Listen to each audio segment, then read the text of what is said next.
Welcome back to Radio Entrepreneurs and our segment of In the Weeds with Walter Sullivan. Walter, always great to be here and a great morning we have so far. We've been having so much fun. I'll introduce our next guest, Curtis Howes. He's co-founder, president, and COO of Vi3. Fascinating business. Curtis, welcome to Radio Entrepreneurs. Thank you, Jonathan. Thanks, Walter. Why don't you tell our listeners a little bit about your business and what it is you guys do? Well, we're really a data company, but we provide innovation, intelligence, and insight, and we connect brand owners with their products in a way that helps them protect their brand. In other words, branded products, whether that be consumer electronics, cannabis products, footwear, apparel, is counterfeited around the world as you develop a brand identity. Any brand that has an identity, that has any value, is being counterfeited. The counterfeit business around the world is well in excess of $1 trillion, and that is robbery. That robs the brand owners of their intellectual property, their marketing investment, their development investment. So what we do is we help brand owners protect their products on a global basis. So give us a little more detail of how that works. What is the product? Is there a product process? It's a product and a process because we use standardized two-dimensional barcodes, and radio frequency identification tags, or NFC chips, are part of the product and the manufacturing process. So I have teams of people on a global basis that go into manufacturing facilities, whether it be in China, Vietnam, Cambodia, Thailand, Indonesia, and we actually install our system in the factories where genuine products are manufactured.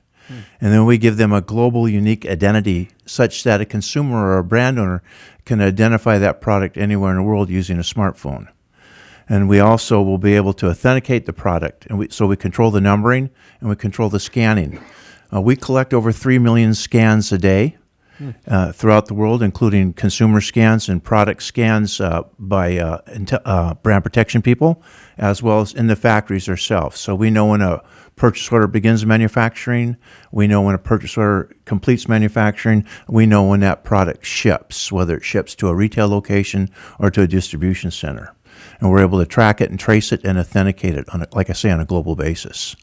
Fascinating. So market intelligence as well? Market intelligence. Letting manufacturers and purveyors know where their products are actually ending up? Actually ending up, and if they end up in the right place.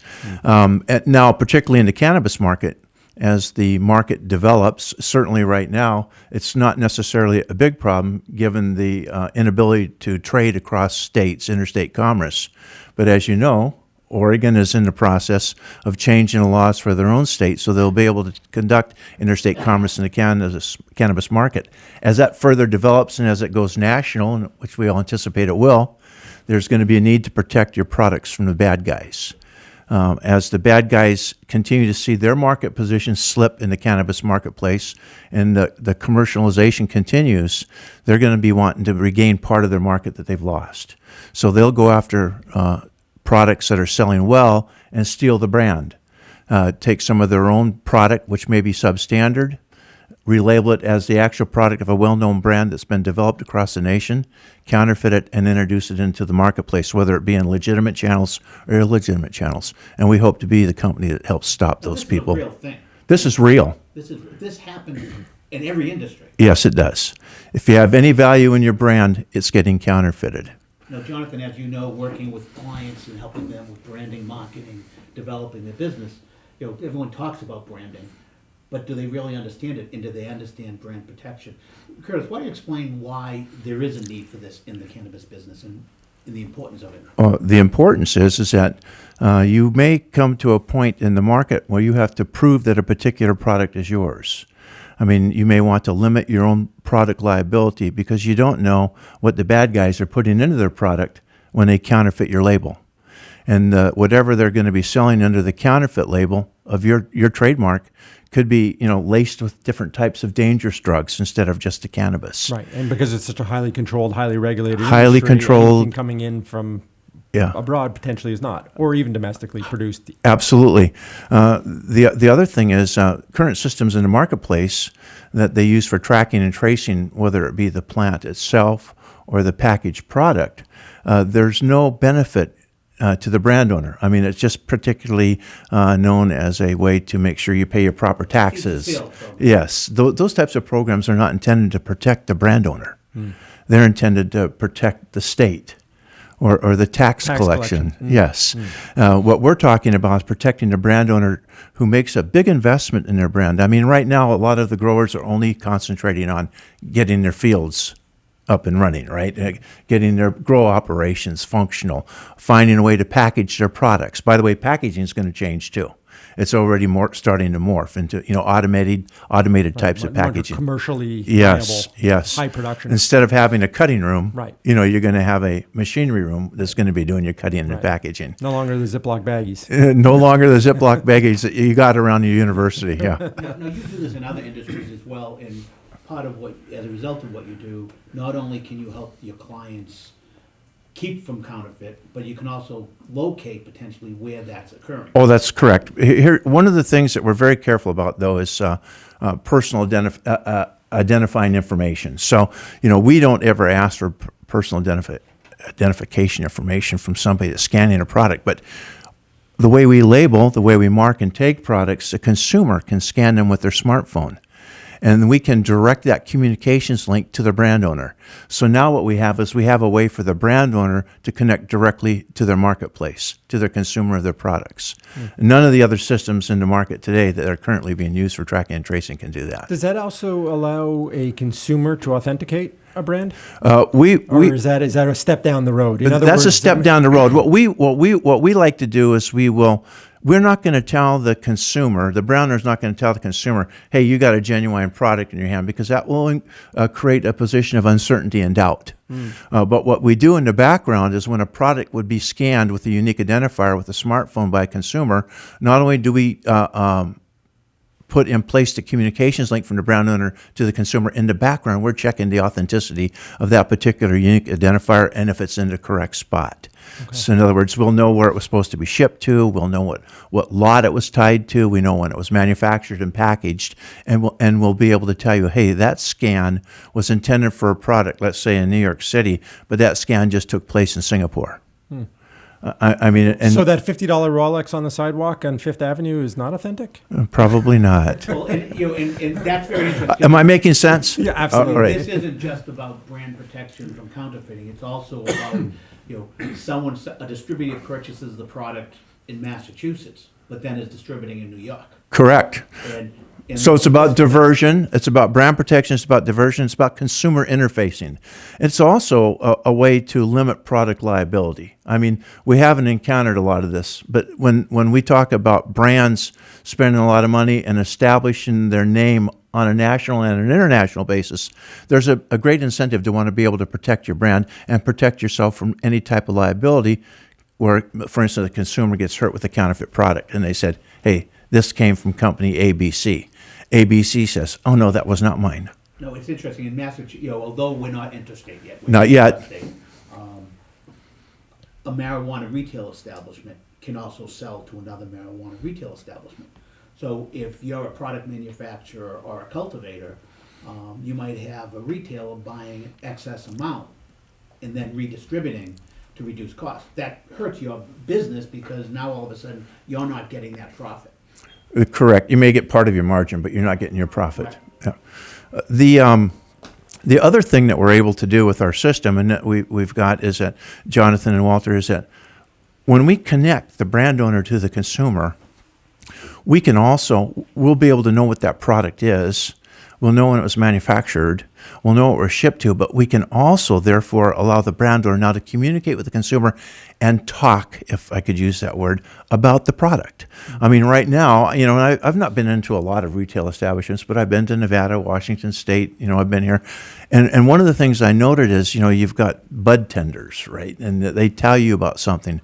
But the fact of the matter is, if we had the packaging marked with the symbology the way that we do it, then they could scan it, and then that brand owner could connect the consumer to a library of information about the product. In other words, it could be online, in their handheld device.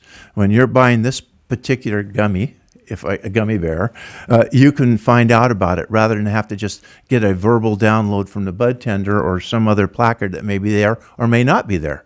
You can have And it potential loaded. for individual bias by the particular bud tender. And what Absolutely, they're- yeah. So you get the straight, skinny is what we used to call that, information regarding the product. Well, and I would think from a manufacturer's perspective in that particular instance, I mean, I've, full disclosure, seen instances where you walk into a place and the guy says, well, I don't know, I smoke dope, all day long. So, what's going to affect you isn't going to be the same with me, same with the gummy. So at least the manufacturer can say, hey, this is the way it's That's manufactured, correct. this is what the dosage is, et cetera.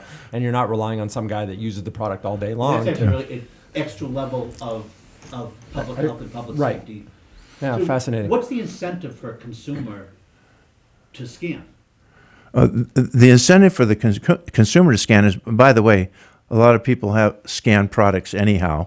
They're looking for a way to buy, they'll want to do a price comparison so they can buy it on Amazon, if I can say that, online, or they'll want to do something else with that. But the brand owner themselves could introduce some type of incentive to the consumer to scan. So there could be a marketing message or a discount. There could be all kinds of things that brand owner can make available to that consumer for scanning the product. And you walk into a lot of liquor stores today and so forth, is that if you take, they have scanners, and if you take the product and you scan it, it also provides you with mechanism, what foods are best to serve with. Sure, Walter. More information. That's right.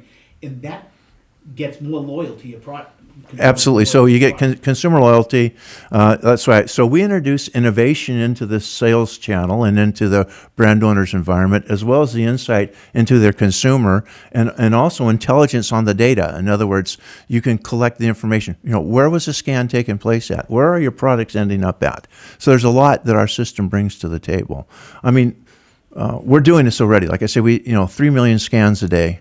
And we have helped some of our brand owners close numerous counterfeit factories around the world, and I'll just say remove from the marketplace over $150 million of counterfeit products in a year. We get into a lot, we talked about this a little earlier, but businesses get into wants and needs. Do I want this? Do I need this? They tend, especially in the beginning of the business, they tend to only go to their needs and not their wants.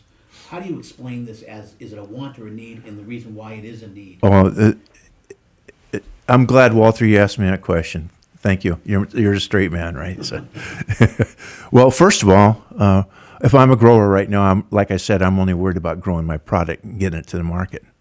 But as I develop my marketplace, and as I spend a lot of money on my brand, and as I file trademarks, and as I go across state lines, I need to protect myself. Right now, I might not worry about it. But if you don't start protecting yourself right now, it might be too late later. Your brand could get destroyed, somebody could steal it, organized crime could come in through a back door. So you need to be proactive in protecting your investment. Your investment's just not in your seed, just not in your building. Your investment is in your name and the brand of your product, and that's what we help them do. I think it'd be foolish to think that someone isn't going to try to They're absolutely counterfeit your brand. absolutely going to knock off their product. You're not just counterfeiting, but you've got the gray market, and then there's also the market intelligence that you can obtain.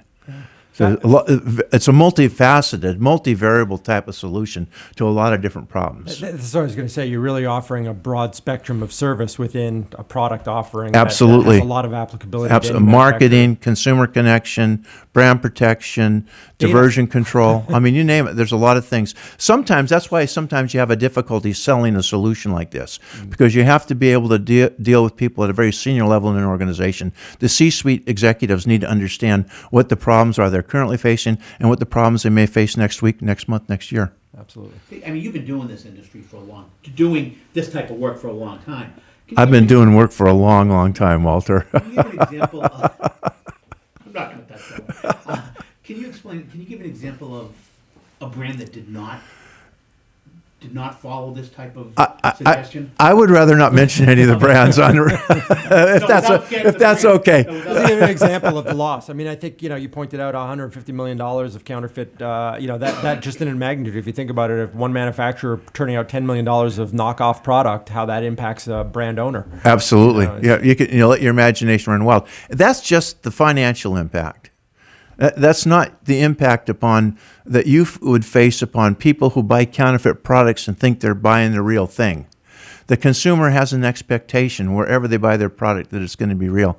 And if it fails, or if it causes illness, or causes an accident, they go straight to the brand owner, who they perceive as the brand owner. And so this is one of the other protections that we can provide them. In this new industry, there's such a great risk of that. I mean, we see this with the FDA, TTB, talking about whether to regulate this as a food or not. Right now, cannabis side of it relative to marijuana is still a controlled substance, but they have Sure. legalized hemp. But there's still a push as to whether they're going to allow CBD to add. I mean, there's big problems. Yeah, there's big problems coming because as people move out of the grow operations in buildings and they go into open 75-acre fields, and somebody down the road is growing hemp and you're growing your bud is sweet. Right. There's this cross-fertilization, pollination that can occur. There's all kinds of different things that you have to be thinking about as you protect yourself in your operation. Fascinating stuff. Curtis, if our business owners out there want to get in touch with you, learn more about your products and your services that you offer, what's the best way for them to reach out to you? Vi3global.com. Excellent. Our guest has been Curtis Howes, co-founder, president, and COO of Vi3. It's been a pleasure having you on In the Weeds, and we will be right back with another segment. Thanks, Kurt.